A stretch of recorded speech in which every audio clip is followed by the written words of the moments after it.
வணக்கம் ஃப்ரெண்ட்ஸ். லக்ஷ்மி அம்மா அவர்கள் எழுதிய ஸ்ரீமதி மைதிலி அத்தியாயம் 29. பத்மினிக்கு தன் அடாத செயலை குறித்து சிறிதும் வருத்தமோ பச்சதாபமோ ஏற்படவில்லை. அன்று இரவு மங்களம் ஏதும் சாப்பிடவே இல்லை. மயக்கம் தெளிந்ததும் தன் அறைக்குள் சென்று படுத்தவள் எழுந்து வெளியே வரவே இல்லை. மாதவனும் பட்டினியாக தன் தாயறையில் ஒரு பாயை விரித்து கொண்டு தரை மீது படுத்து விட்டான். நாத்தனாரை பற்றியோ அவளது அருமை மகனை பற்றியோ பத்மினி கொஞ்சமும் கவலைப்படவில்லை. பட்டினி கிடந்தால் கிடக்கட்டும், எனக்கு யாருக்கு என்ன, என் வயிறா பசிக்கிறது என்று அவர்கள் காதில் படும்படி ஒரு முறை இறைந்து கூச்சல் போட்டுவிட்டு பகல் போஜனத்திற்கு பின் எஞ்சியிருந்த உணவை சித்தப்பாவுக்கும் தன் கணவனுக்கும் போட்டாள்.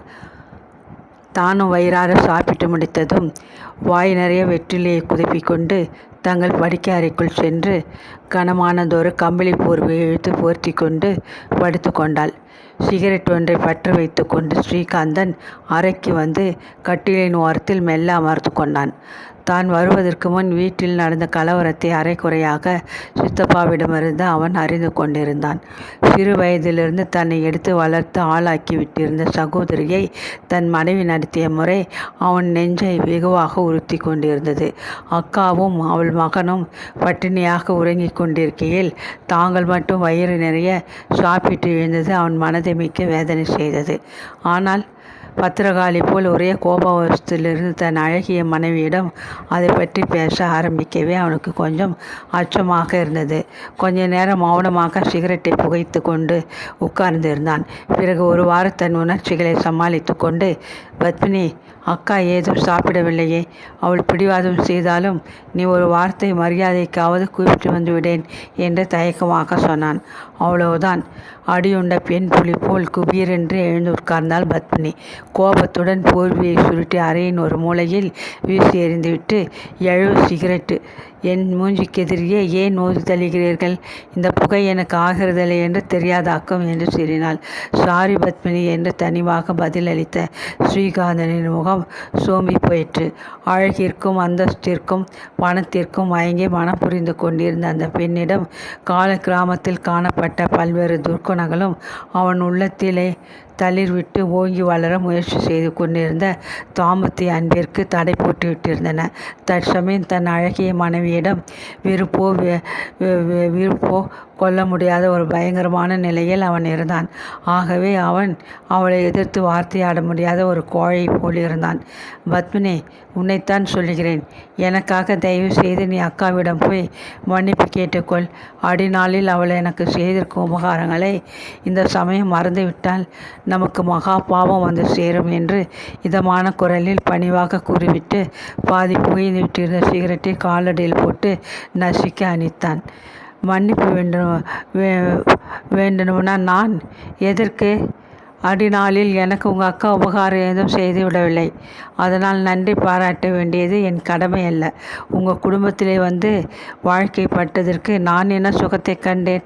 இத்தனை பெரிய குடும்பத்திலே வந்து இப்போது அகப்பட்டு கொண்டு திண்டாடுகிறேனே, அதை தவிர வேறு என்னத்தை கண்டேன் என்று கர்ஜித்து விட்டு திடீரென்று விம்மி அழுது தலையில் ஆத்திரத்துடன் படி என்று அறைந்து கொண்டாள்.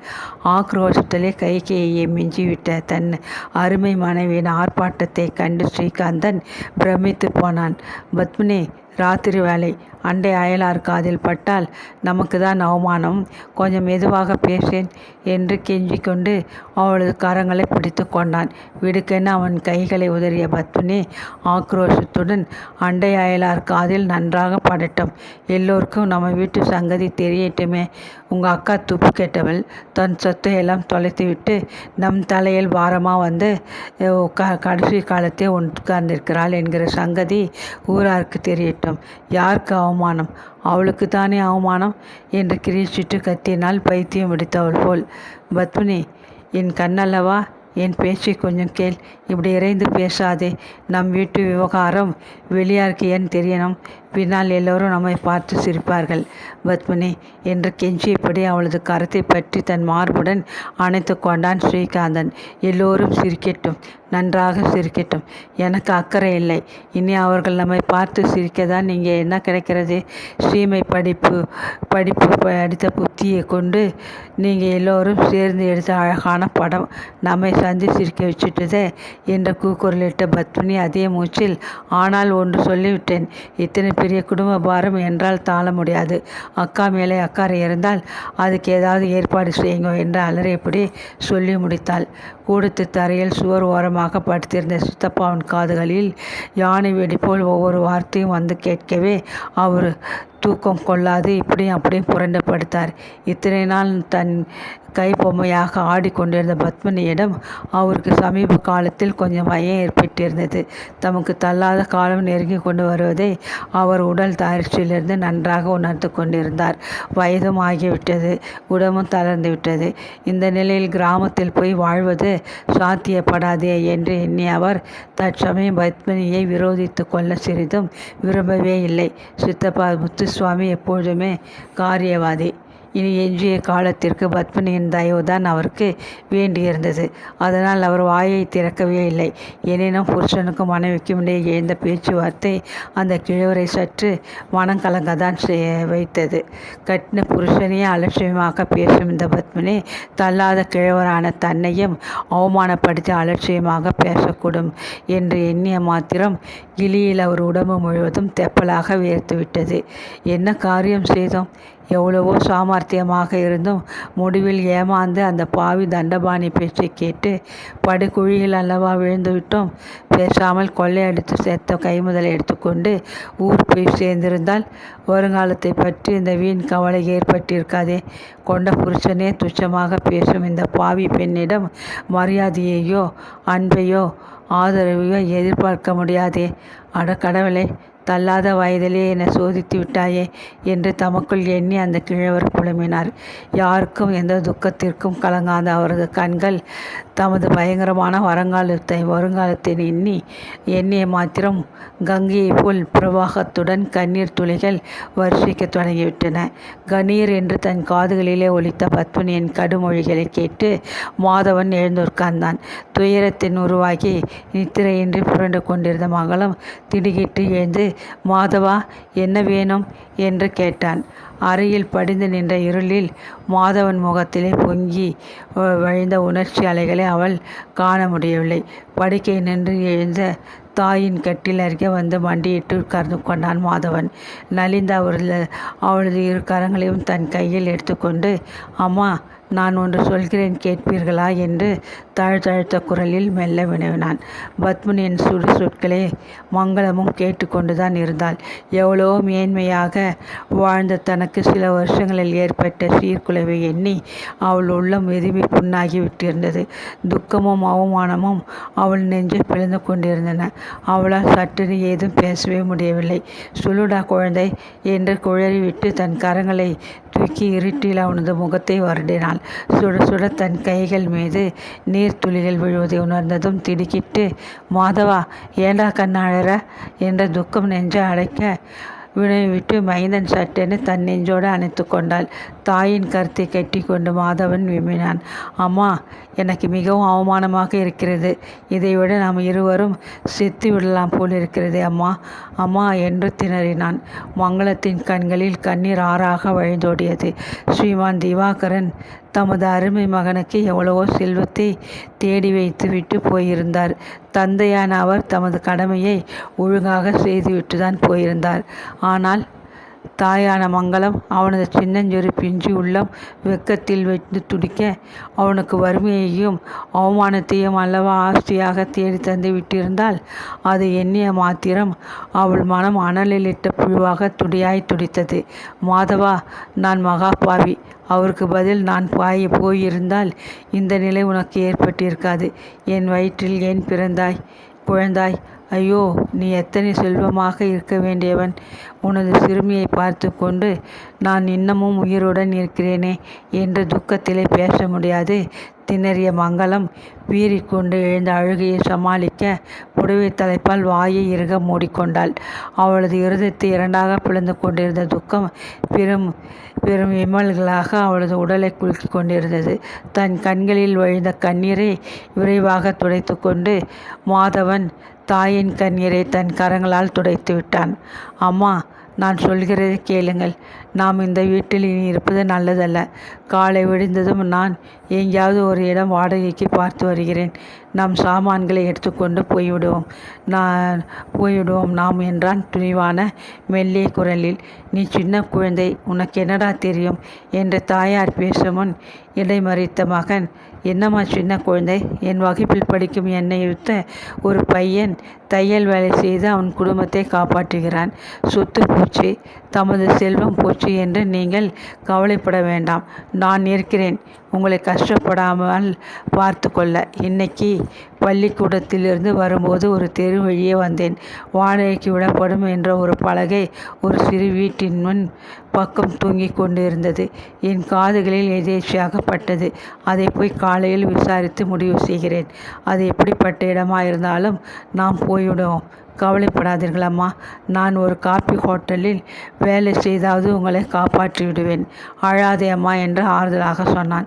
மாமியின் கொடும் சொற்கள் அவனது மென்மையான உள்ளத்தை நோக செய்து விட்டதில் அவனுக்கு ரோஷம் பொத்து கொண்டு வந்தது. அதனால் தான் வயதுக்கு மீறிய துணிச்சலும் அபாரமான நெஞ்சு உறுதியும் ஏற்பட்டு அவன் அவ்வாறு பேசினான். மங்களத்திற்கு இதை கேட்டதும் பேசவே முடியவில்லை. துக்கமும் அதே சமயம் என விளங்காத ஒரு மகிழ்ச்சியும் ஒருங்கே எய்தவளாக அவள் தன் தனையினை அன்போடு சேர்த்து தன் நெஞ்சின் மீது அணைத்து கொண்டு கண்ணீர் உகுத்தாள். மாதவனது முயற்சி வீணாகவில்லை. அடுத்த நாள் காலையில் மங்களம் தனக்கு சொந்தமான பொருள்கள் அனைத்தையும் சேகரித்து எடுத்துக்கொண்டு மகன் வாடகைக்கு அமர்த்தி கொண்டு வந்த குதிரை வண்டியில் புறப்பட்டு விட்டாள். தாங்கள் அந்த வீட்டை விட்டு வெளியேறி போவதை ஸ்ரீகாந்தனிடம் மட்டும் சுருக்கமாக கூறிவிட்டு பத்மினியிடம் பேசவும் பிடிக்காது கிளம்பிவிட்டாள். அவள் கடுகு சிரித்தாலும் காரம் குறையுமா? வாழ்க்கையில் எவ்வளவு சரிந்துவிட்ட போதிலும் மங்களத்திடம் தன் மதிப்பு குறைந்து விடவில்லை. தன்னை துச்சமாக அவமதித்து பேசிய பத்மினியிடம் பேசுவதற்கோ சொல்லி கொள்ளவோ இனி என்ன இருக்கிறது என்று அவள் மனம் ஒரேடியாக வெறுத்து போயிருந்தது. வீட்டை விட்டு வெளி கிளம்பி தனியே குடித்தனம் செய்ய போகும் மங்களத்திடம் பேசி கொண்டிருந்தாலோ அவளுக்கு புறப்பட உதவிகள் ஏதும் செய்து கொண்டிருந்தாலோ பத்மினி கோபமடையக்கூடும் என்று உணர்ந்த சித்தப்பா காலை வேளையில் தமக்கு ஏதோ வெளியே அலுவல் இருப்பதாக பாவனை செய்து கொண்டு அவசரமாக ஸ்நானத்தை முடித்துவிட்டு வெளியே கிளம்பி சென்று விட்டார். மங்களம் தன் மகனுடன் வெளியேறி தனியே வாழ சென்ற மாதங்கள் பல பறந்தோடி விட்டன. கடைக்கு செல்லவும் சாமான்கள் வாங்கி வரவும் வேலையாளை போல் சித்தப்பா முத்துசுவாமியை ஏவி கொண்டு ராணி போல் பத்மினி வாழ்ந்து கொண்டிருந்தாள். சின்னஞ்சிறிய இளப்பெண் ஒருத்தி தன்னை வயது காலத்தில் மரியாதையின்றி சம்பளம் கொடுத்து வேலைக்கு வைத்திருக்கும் ஆளை போல அலட்சியமாக நடத்துவதை சித்தப்பாவினால் பொறுக்க முடியவில்லை. கையில் காசு இல்லாத கிழவரான அவரை யார் சட்டை செய்து சோறு போடுவார்கள்? அடிக்கடி குமரி எழுந்த கோபத்தை அடக்கி கொண்டு பத்மினிக்கு வேலைக்காரனாக உழைத்து கொண்டிருந்தார். ஒரு நாள் பிற்பகல் ஆஃபீஸிலிருந்து சற்று முன்னதாகவே ஸ்ரீகாந்தன் திரும்பி வந்துவிட்டிருந்தான். அவன் முகமும் கண்களும் சிவந்திருந்தன. சித்தப்பா பாடுபட்டு தேடி பிடித்து வந்த புதிய சமையல்காரி வீட்டை கவனித்து கொள்ள இருந்ததனால் பத்மினிக்கு வீட்டு வேலைகள் என்று எதுவுமே இருக்கவில்லை. கணவன் ஆஃபீஸிற்கு சென்றதும் எஞ்சிய பொழுதை செலவழிக்கும் நிமித்தாமல் அருகில் இருந்த ஒரு தையல் பள்ளிக்கூடத்தில் சேர்ந்திருந்தாள். தையல் கற்றுக்கொள்வது என்பது ஒரு புறம் இருக்க, அங்கே ஒன்று கோடி இருந்த தையலர்கள் அனைவரும் ஊர்வம்பை உழக்கால் அளந்து மகிழ்ந்து கொண்டிருந்தார்கள் என்பது உண்மை. பத்மினிக்கு உபயோகமாக பொழுதை கழிப்பதை விட வீண் அரட்டைகள் பேசிக்கொண்டு எங்கேயாவது சற்று நிம்மதியாக இருக்க வேண்டுமென்ற ஆசையே அதிகம். அதனால் அந்த தையல் பள்ளிக்கூடத்தில் சேர்ந்திருந்தாள். ஸ்ரீகாந்தன் வீடு திரும்பிய பொழுதுதான் அவள் தான் தைத்த துணி ஆடைகளை ஒரு சிறு துணி பையில் அடைத்து கையில் தூக்கி தூக்கி கொண்டு உள்ளே நுழைந்தாள். ஆஃபீஸ் வேலை இன்னைக்கு இவ்வளோ சீக்கிரம் முடிந்து விட்டதா என்று அதட்டியபடி கேட்டுக்கொண்டு அவள் பையை தரையில் தொப்பொன்று போட்டுவிட்டு பெருமூச்செறிந்தாள். உடம்பை என்னவோ பண்ணித்து 1 மணி நேரம் லீவ் எடுத்துக்கொண்டு வந்தேன் என்று தடுமாறிய ஸ்ரீகாந்தன் மேலே பேச முடியாது கொள்ளென்று அடுக்கடுக்காக இருமினான். தலையை 2 கரங்களாலும் பற்றி கொண்டு முற்றத்து குரட்டில் உட்கார்ந்தான். உடம்புக்கு என்ன என்று அச்சுறுத்தியாக கேட்டபடி பத்மினி அவன் அருகில் வந்தாள். இருமிக் கொண்டிருந்த ஸ்ரீகாந்தன் இரத்தமாக வாந்தி எடுத்து உமிழ்ந்ததை கண்ணுற்றதும் அவள் திகிலிழந்து போனாள். அவள் நெஞ்சு பயத்திலான் படபடவென்று அடித்து கொண்டது. பத்மினி, கொஞ்சம் தண்ணீர் கொண்டு வா என்று பேச முடியாது திணறிவிட்டு மயக்கமாக தூணின் மீது சாய்ந்து விட்டான் ஸ்ரீகாந்தன். இரத்தமும் கோழையும் கண்ட பத்மினி தன் மென்தளிர் மேனி அருவருப்பில் சிலிர்க்க முகத்தை மறுபுறம் திருப்பிக் கொண்டாள். மயக்கமான தன் கணவன் கீழே விழுந்தால் மண்டையில் அடிபடக்கூடுமே என்று கூட அவள் யோசிக்கவில்லை.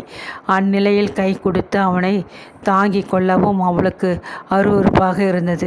சித்தப்பா, ஐயோ, இங்கே வாங்கோ, இவரை கொஞ்சம் பிடிச்சி படுக்க வைங்கோ என்று அலறிக்கொண்டு வாயிலுக்கு ஓடினாள்.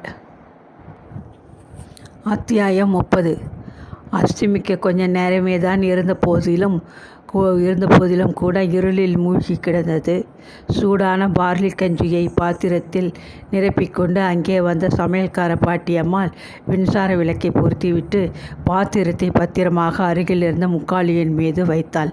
விளக்கு வெளிச்சத்தை கண்டு கட்டிலின் மீது மறுபுறம் முகத்தை திருப்பிக் கொண்டு படுத்த ஸ்ரீகாந்தன் நலிந்த உடலை சற்று கூர்ந்து பார்த்து கொண்டு அவள் நின்றாள். அவனுடைய உடலை வாட்டி கொண்டிருந்த அந்த நோயின் கொடூரத்தை அவள் மிகவும் அனுபவித்திருந்தாள். ஸ்ரீகாந்தனை ஒத்த வயதுடையவன் அவளுடைய மகன். வாட்டுச்சாட்டமாக நல்ல கட்டுஸ்பஸ்தான தேகம் கொண்ட காளையாக இருந்தான். இப்படி தான் ஒரு நாள் ஆஃபீஸிலிருந்து வேலையை பாதியிலே விட்டுவிட்டு திரும்பி தலைவலி ஜுரம் என்று படுத்தான். நாளுக்கு நாள் ஜுரம் இறங்கவில்லை, இருமலும் குறையவில்லை. என்ன ஏது என்று முதலில் விவரம் புரியாது தவித்து வைத்தியர்கள் 3 மாதம் சென்றதும் அவனுக்கு க்ஷயரோகம் வந்துள்ளது என்று கூறி கையை விரித்து விட்டார்கள். மகன் பிழைத்து எழுந்திருக்க வேண்டுமென்று அவள் வேண்டாத தெய்வ பாக்கியம் இல்லை. செய்து கொள்ளாத பிரார்த்தனையும் மீதி இருக்கவில்லை. ஆஸ்பத்திரிகளுக்கும் மருந்து கடைகளுக்கும் வைத்தியர் வீடுகளுக்கும் அலைந்ததுதான் மீதமாக இருந்தது. நோய் வந்த முதல் வருஷத்தின் இறுதியிலே நாளடைவில் எலும்பும் தோலுமாக்கிவிட்ட அவளது செல்வ மகன் அவளை தவிக்க விட்டு காலன் வசமாக்கிவிட்டான். தன் அருமை மகனோடு நோயின் போது பட்ட பல அனுபவங்கள் அவளை பொறுத்தமட்டில் பாதி வைத்திய கலையை போதித்து விட்டிருந்தன.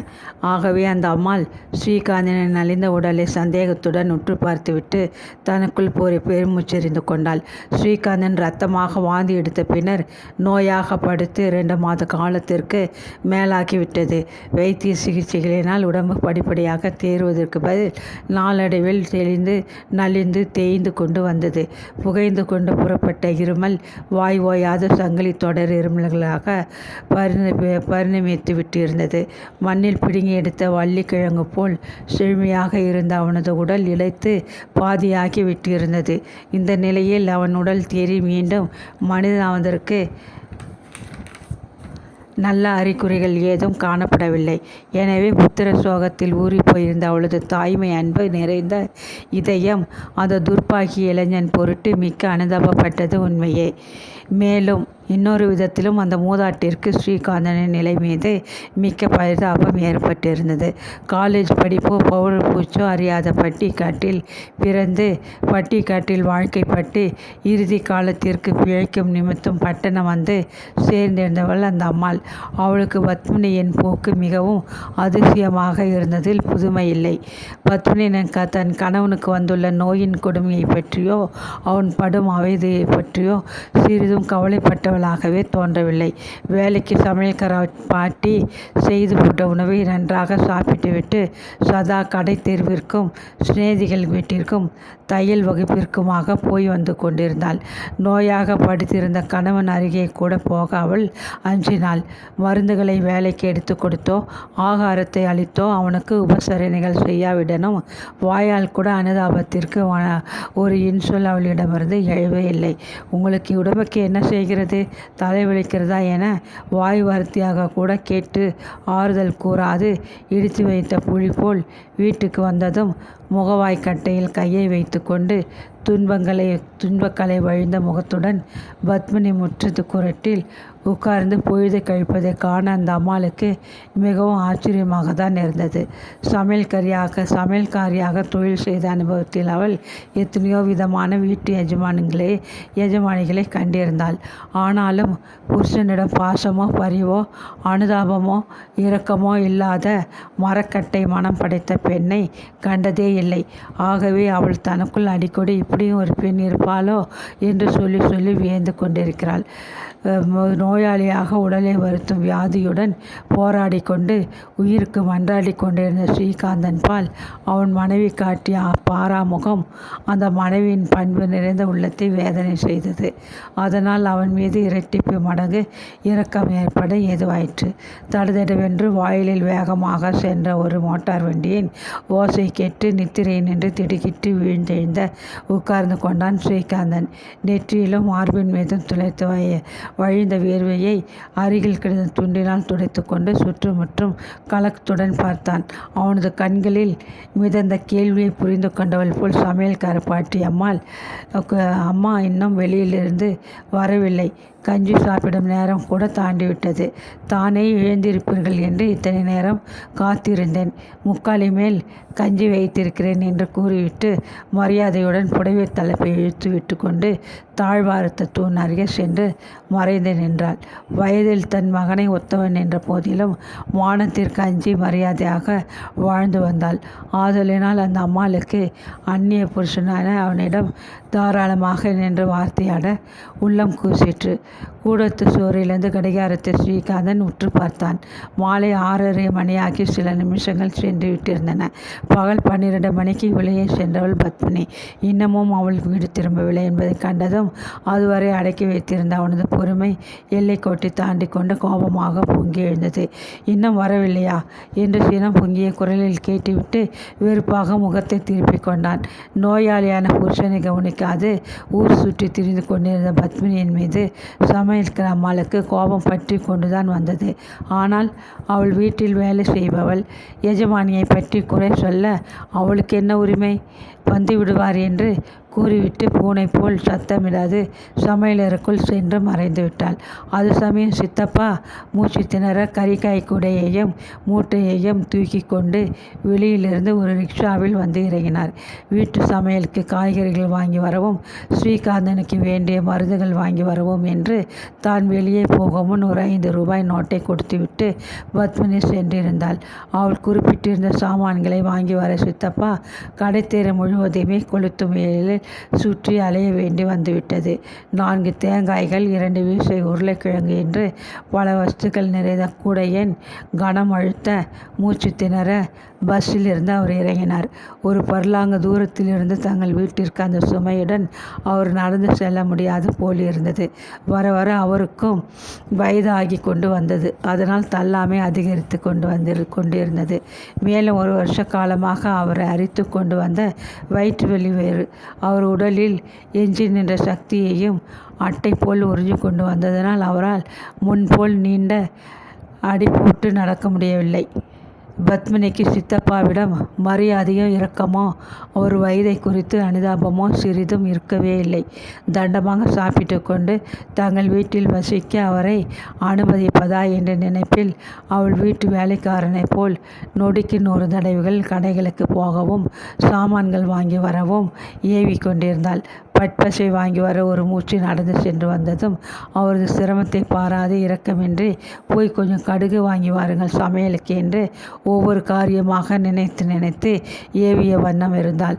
தான் திருடி பிறரை நம்பாள் என்ற பழமொழிக்கிணங்க ஒரு காலத்தில் சித்தப்பாவுடன் கூட்டாளியாக இருந்து மங்களம்மாள் சாமான் வாங்க கொடுத்த பணத்தை கொள்ளையடித்து பழக்கப்பட்டிருந்த பத்மினிக்கு சித்தப்பாவிடம் சந்தேகம் அடிக்கடி தோன்றியது இயற்கையே. அதனால்தான் செலவிற்கு கொடுத்த பணத்தின் கணக்கை துருவி செம்பு தம்பிடி விடாது கேட்டு துளைத்து கொண்டு தெரிந்து கொண்டாள். பத்மினியின் கோபத்திற்கு பயந்து கொண்டு அவள் ஏவிய வேலையை அடிமை போல் செய்து வந்தும் அவளுக்கு அந்த கிழவரிடம் மதிப்பே இருக்கவில்லை, நன்றியும் இருக்கவில்லை. கோபம் வந்த சமயம் மட்டும் மரியாதை என்று வாயில் வந்தபடி பேசவும் செய்தாள். மங்கள பவனத்திலே மங்களம்மாளின் வலது கையாக இருந்து அதிகாரம் செய்து நிம்மதியாக வாழ்ந்த நமக்கு அந்த சிறு பெண்ணிடம் ஏற்பட்ட அவமதிப்பு சித்தப்பாவின் நெஞ்சை ரம்பமாக அறுத்து கொண்டிருந்தது. பத்மினியின் கடன் சொல் கேட்க தாளாத சமயங்களில் அவர் நினைத்து கொண்டார், அடிமை போல் ஏன் இந்த வாழ்வு, ஏன் இந்த அவமதிப்பு, பேசாத ஊருக்கு போய்விட்டால் என்ன என்று எண்ணவும் செய்தார். ஆனால் கையிலோ சொந்தமாக ஒரு காலனாவுக்கும் வழியில்லை, உடம்பிலோ வலுவும் இல்லை. இந்நிலையில் அவர் எங்கே போக முடியும்? எனவே அந்த வீட்டில் பத்மினியிடமிருந்து பணிபுரியவும் முடியாது, ஊருக்கு சென்று சுதந்திரமாக வாழவும் முடியாது. அவர் தவித்து கொண்டிருந்தார். தமது பயங்கரமான தற்கால நிலையை எண்ணும் பொழுதெல்லாம் உடல் பலகீனம் ஏலிட்டு அந்த கிழவருக்கு சிறு குழந்தை போல் அழுகைதான் வந்தது. சாமான் மூட்டைகளை சுமந்து கொண்டு நடக்க முடியாமல் மிகவும் பேரம் செய்து முடிவில் ஒரு ரிக்ஷாவில் ஏறிக்கொண்டு வீடு வந்து சேர்ந்தார். சித்தப்பாவின் பின்னால் நிழல் போல் வீட்டிற்குள் வந்து நுழைந்தாள் பத்மினி. கடைத்தெருவிலிருந்து புடவை கடைகள் அனைத்திற்கும் ஒரு முறை விஜயம் செய்துவிட்டு தன் புதிய சிநேகிதி ஒருத்தி வீட்டில் சாயங்கால டிஃபனை முடித்து கொண்டு அருகில் இருந்த தையல் வகுப்பிற்கு போயிருந்தாள். தையல் வகுப்பு முடிந்ததும் தான் அன்று வெட்டி பாதி தைத்திருந்த சட்டைகளை அள்ளி ஒரு துணி பையில் திணித்து கொண்டு கால்நடையாகவே தெருக்களில் குறுக்கும் நெடுக்குமாக புகுந்து அவள் வேகமாக நடந்து வந்ததனால் வேட்டை நாய் போல் பெருமூச்சு விட்டு வண்ணம் உள்ளே வந்தாள். பஸ் ஸ்டாண்டிலிருந்து ரிக்ஷாவில் வந்தீர்கள், இவ்வளவு கிட்டே இருக்கிற வீட்டிற்கு ஒரு ரிக்ஷா வேண்டுமா? அதற்கு வேறு அனாவசியமாக 2 அணா செலவழித்திருப்பீர்களே என்று இறைந்து கேட்ட வண்ணம் தன் கையில் இருந்த பைகளை தரையில் தொப்புன்னு வீசிவிட்டு கால்களை கழுவிக்கொள்ள முற்றத்தில் இறங்கினாள். இவ்வளவு நேரம் அடக்கி வைத்திருந்த ஸ்ரீகாந்தனின் கோபம் வெடித்த எரிமலை போல் பீறிக்கொண்டே புறப்பட்டது. உன்னை போல் ஊரை சுற்றி வர அவருக்கு உடம்பில் தெம்பு இருக்கவில்லை. அவர் 2 அணா செலவழித்ததில் இங்கே ஒன்றும் குடிமூழ்கி விடாது. வர வர நீ என்ன நினைத்து கொண்டு இப்படி அவரை துச்சமாக பேசுகிறாய்? நான் கேட்கிறேன் என்று இறைந்து கூச்சலிட்டான். செம்பில் நீரை முகந்து அழகு பார்த்த வண்ணம் கண்களில் விட்டு கால்களில் விட்டு கழுவி கொண்டிருந்த பத்மினி இந்த எதிர்பாராத தாக்குதலை கண்டு திடுக்கிட்டு செம்பை அப்படியே கீழே போட்டுவிட்டாள். அவள் முகம் கோப்பென்று கோபத்தில் சிவந்து போயிற்று. நெஞ்சு படப்படவென்று திகிலில் அடித்து கொண்டது. பேசிய போது உதடுகள் துடித்தன. நான் இப்போது என்ன சொல்லிவிட்டேன்? ஏன் இப்படி வெள்ளென்று விழுகிறீர்கள் என்று கோபத்துடன் அவள் துக்கம் தொண்டையை அடைக்க திணறினாள். என்ன சொல்லிவிட்டாயா? இன்னும் சொல்வதற்கு பாக்கி ஏதாவது வைத்திருக்கிறாயா? அதையும் சொல்லிவிடு என்று இறைந்து கத்திய ஸ்ரீகாந்தன் தொண்டையை பலமாக இருமல் பிடித்து கொண்டது. வந்ததும் வராதுமாக ஒரு மூச்சு சண்டைக்கு இழுக்க வேண்டும் என்று காத்திருந்தீர்கள் போலிருக்கு. எனக்கு தெரியும் இது யார் வேலை என்று பதிலுக்கு கோபத்துடன் கிரீச்சிய பத்மினி முற்றத்திலிருந்து பாய்ந்து சித்தப்பாவின் அருகில் ஓடி வந்து நின்றாள். ஐயோ பத்மினி, அம்மா, குழந்தை, ஈஸ்வரன் சாட்சியாக சொல்கிறேன், நான் ஒரு பாவத்தையும் அறியேன். இப்போதுதான் நான் உனக்கு முன்னால் வீட்டிற்குள் ஓடி வந்தேன் என்று அந்த கிழவர் திகைப்புடன் அரற்றினார். ஸ்ரீகாந்தன் படுக்கை நின்று எழுந்து வேகமாக அவர்கள் அருகே வந்தான். கண்களில் கனல் பறக்க மனைவியின் பக்கம் திரும்பி, இப்போது நீ எங்கே போயிருந்தாய்? அதை சொல்லு. அந்த கிழவரை போய் மிரட்ட வேண்டியது அவசியமில்லை என்று கர்ஜித்தான். தன் இஷ்டப்படி எல்லாம் பொம்மையாக ஆடிக்கொண்டிருந்த தன் அன்பு கணவன் எதிர்பாராத விதமாக இவ்வாறு ஆக்ரோஷமாக கண்டிக்க புறப்பட்டதும் பத்மினியின் தைரியம் பஞ்சாக பறந்து ஓடிவிட்டது. கை கால்கள் விளவெளவென்று பயத்தில் நடுங்க தொடங்கிவிட்டன. எனினும் சாமர்த்தியமாக, இதெல்லாம் என்ன திடீரென்று புது கேள்வியெல்லாம் என்று பட்களை கடித்தபடி உருமினாள். புது கேள்வி அல்ல, ரொம்ப நாளாக கேட்க வேண்டிய கேள்விகள். நீ என்னை என்னவென்று நினைத்து கொண்டிருக்க? சம்பாதித்து போட திறமையும் உடலில் வலுவும் யௌவனமும் இருக்கும் வரைதான் நான் உனக்கு கணவன். வறுமையும் நோயும் வந்ததும் நான் வெறும் பழைய கந்தலுக்கு கேவலமாகிவிட்டேன் இல்லையா?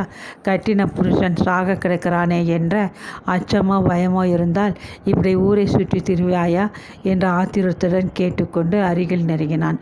உங்களுக்கு தான் பேச தெரியும் என்று அடுக்கி கொண்டு போய் போகிறீர்களே, எனக்கும் பேசத் தெரியும். உங்கள் உடம்பில் சயம் இருக்கிற சங்கதியை ஒளிச்சு மறைச்சி வச்சால் உங்கள் அக்கா. இந்த விஷயம் முன்னாடியே தெரிந்திருந்தால் எங்கள் அண்ணா உங்களுக்கு என்னை கொடுக்க சம்மதித்திருப்பாரா? உங்கள் அக்கா பாவி, என் குடியை கெடுத்தாள், என் வாழ்வை நாசமாக்கினாள். கடைசியில் ஒரு நோயாளி புருஷனோடு திண்டாடும்படி என்னை கைவிட்டு போய்விட்டாள்.